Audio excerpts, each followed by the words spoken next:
It's nice to get back into the win column.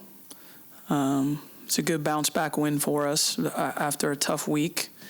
And as we head into the last week of the season, I really enjoy this group and very pleased to be 12-4 in the league, in a good league, and I'm looking forward to the games up ahead. This was a special game for us, a special weekend for us. It was alumni weekend, and we had over 70 players come back.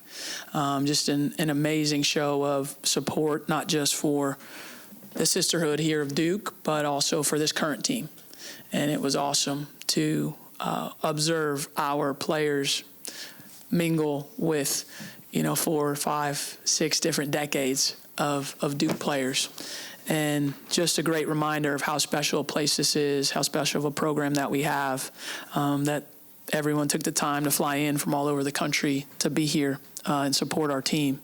So it was great to hear the stories. It was great to talk with the players and the coaches that came back, and also the support staff and just everybody involved. So it was a really, really meaningful weekend for everyone in our program. Kara, if my math is right, Duke had made 15 second-half field goals, and 14 of them were assists, and a lot of them were assisted on the third, fourth, fifth pass. Can you talk about your ball movement, your passing tonight? Yeah, I thought our ball movement was really good tonight, and I thought some of our best plays, we actually missed the three. Like there was a couple times I was clapping on the sideline. We got 4 or 5 extra pass, wide open three, and those are the plays you kind of hope that they make it and it pays off with all that unselfishness. But it's something that we've talked about going into this game. We felt like we were really stagnant in the last couple weeks with our offense. Our spacing was poor. Our ball movement was poor. We talked a lot about reversing the ball, changing sides of the floor, and really hunting like open shots. I was feeling like we can get more open shots than we're getting. I thought we got those today. We just didn't knock them down. But, I believe in just like the honesty of the game. And I think the more that you play the right way and the more that you get wide open looks, you're going to make your fair share. So I did like the quality of looks that we got. Let me ask you a quick question about your balance. So you had 5 players scoring double figures. You had 5 players with at least 5 rebounds. You had, I think, 5 players with at least 3 assists. I mean, you had a whole bunch of people were contributing. Can you talk about that? That's who we are. I mean, that's how this team is built. We need contributions from everybody. It's not a luxury. It's what we need in order to be at our best. We need multiple players scoring on the offensive end. We need multiple people impacting the glass. We need multiple people playmaking. And so I think it's just a good representation of who we are and what we're trying to be. And hopefully going into the last week of the season, we're able to continue that balance.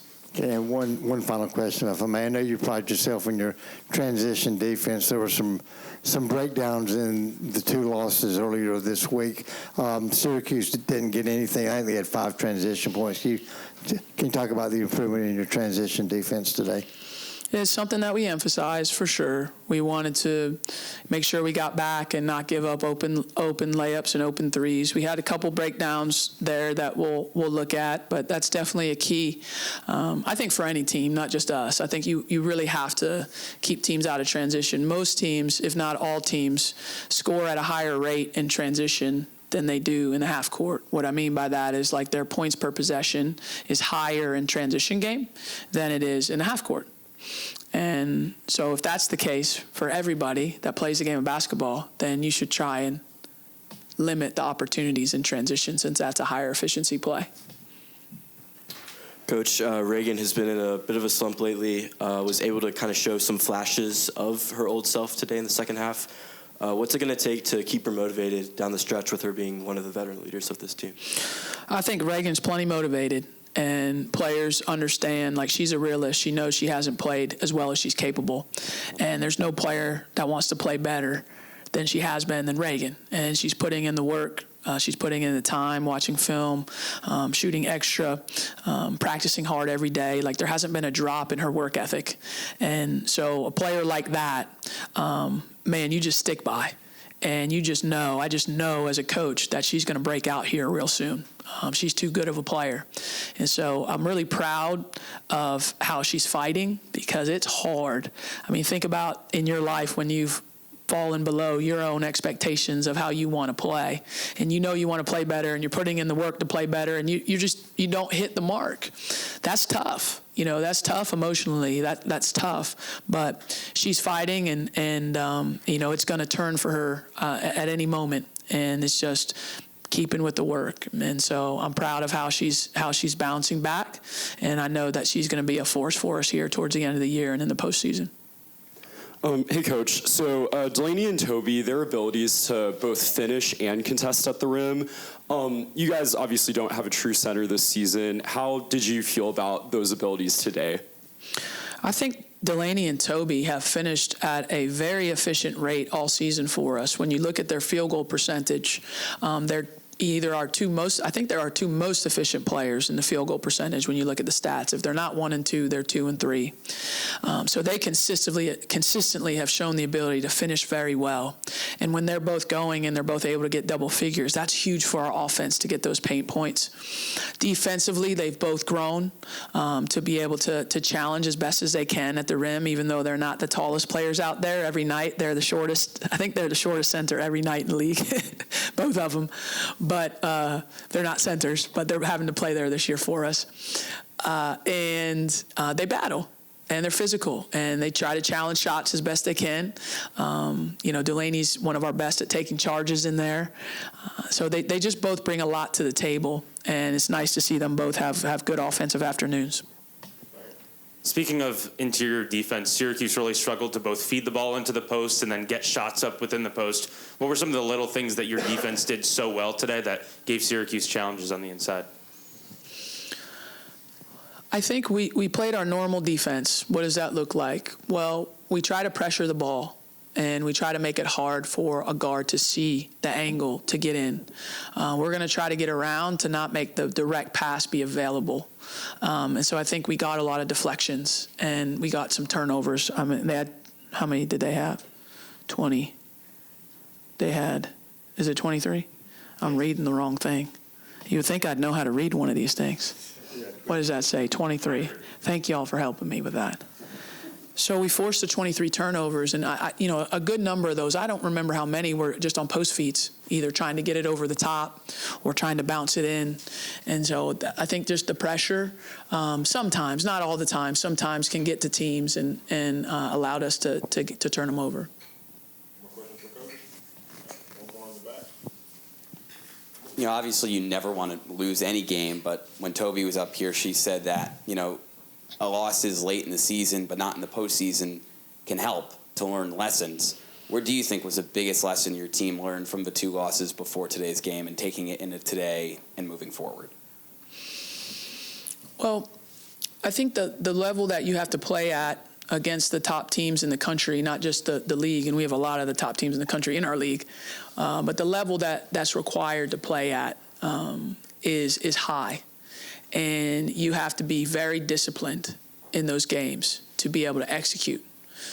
You can't just go out there and just play. You have to have an understanding offensively, defensively of what we're trying to do. And so we weren't as disciplined in our 2 losses this week. We didn't execute as well as the opponent did.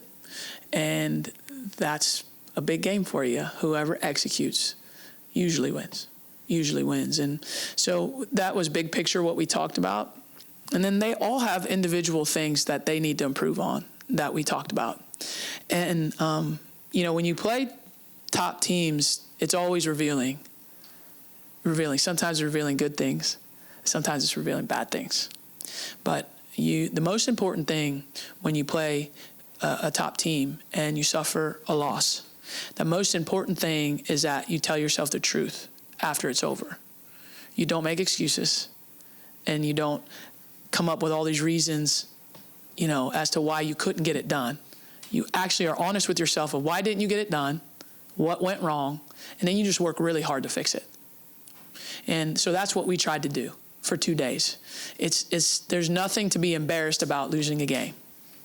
What's embarrassing is if you lose it and you don't fix the problem. That's embarrassing because you're quitting, or you're choosing to turn a blind eye to what your downfall is, or what your negative things are. So that's kind of the spirit we try to live in. It's a lot it's a lot more impactful after losses because they're feeling it's a lot more impactful to them. Like they're ready to grab on to what you're saying a little bit more sometimes after losses than wins. Because if you're winning and you're like, hey, we need to fix this, they're like, yeah. After losses, they understand. So we're still a young team and we're growing. And the awesome thing about life and this sport is you won't you'll keep getting challenged with the same test until you pass it, right? You don't get to go around it or avoid it. So we just played 2 of the top teams in our league this week and lost to them. And now this week we play 2 of the top teams in our league, right? So we get to try again and see if we've learned the lessons.